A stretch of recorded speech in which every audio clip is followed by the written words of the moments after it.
비상계엄 선포에서 담은 이제 내용들 좀 하나하나 짚어보면 야당에 잇따른 국무위원 검사 탄핵 또 내년도 이제 예산안 강행 처리 등을 이제 계엄 선포의 근거로 제시를 했고요.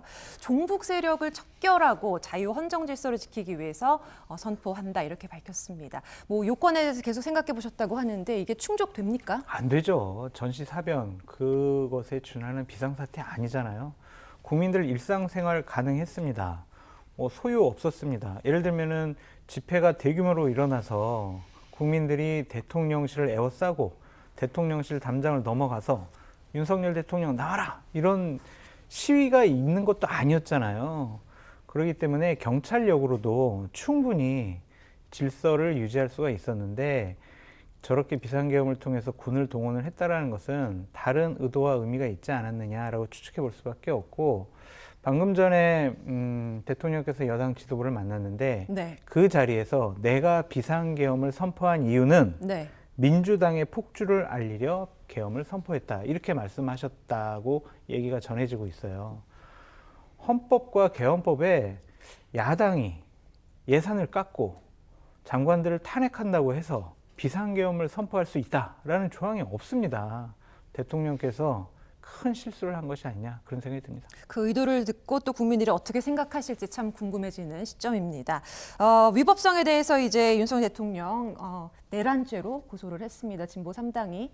이 위법성에 대해서 어떻게 보십니까? 지금 방금 전에도 말씀하셨잖아요. 이건 위헌 위법입니다. 이거는 법에 명문화돼 있고요. 그러니까 헌법에도 전시사변 또 그에 준하는 사태가 발생했을 때 비상계엄을 발동할 수 있다 이렇게 돼 있고요. 계엄법에도 똑같은 내용이 들어가 있습니다. 과연 지금이 그런 상황인가? 글쎄요. 이거는 이해관계가 엇갈리는 문제가 아닐 것 같아요. 그러니까 이렇게 비상계엄이나 경비계엄을 발령할 수 있도록 한 이유는 기본적인 어떤 경찰의 물리력으로 지금 사회 질서를 유지하기 어렵다고 판단할 때 정도, 그 정도 위급한 사태가 발생했을 때를 전제로 하는 것이거든요. 그렇기 때문에 군을 투입할 수 있도록 하는 겁니다. 그리고 국민의 기본권을 제한할 정도의 굉장히 급변할 만한 사태가 발생했을 때를 전제로 하는 것이거든요. 근데 지금 그렇습니까? 전혀 그렇지 않잖아요. 그리고 윤석열 대통령이 뭐 야당의 뭐라 그럴까요? 폭주를 알리려고요? 야당의 폭주를 알리려면 대통령이 담화를 발표할 수도 있을 거고요. 그리고 대통령이 다른 방식으로 얼마든지 국민들한테 알릴 수 있는 방법이 있습니다. 근데 물리력을 동원했다고 하는 것이거든요. 그것도 지금 위헌 위법 논란이 있을 만한 그런 상황을 만들었다고 하는 점에서 또 그걸 실제로 실행에 옮겼다고 하는 점에서 대단히 심각하다 이렇게 생각하고요. 어제 저는 국회만 바라봤어요. 왜냐하면 비상계엄을 해제할 수 있는 권한을 갖고 있는 것은 오로지 국회밖에 없었거든요.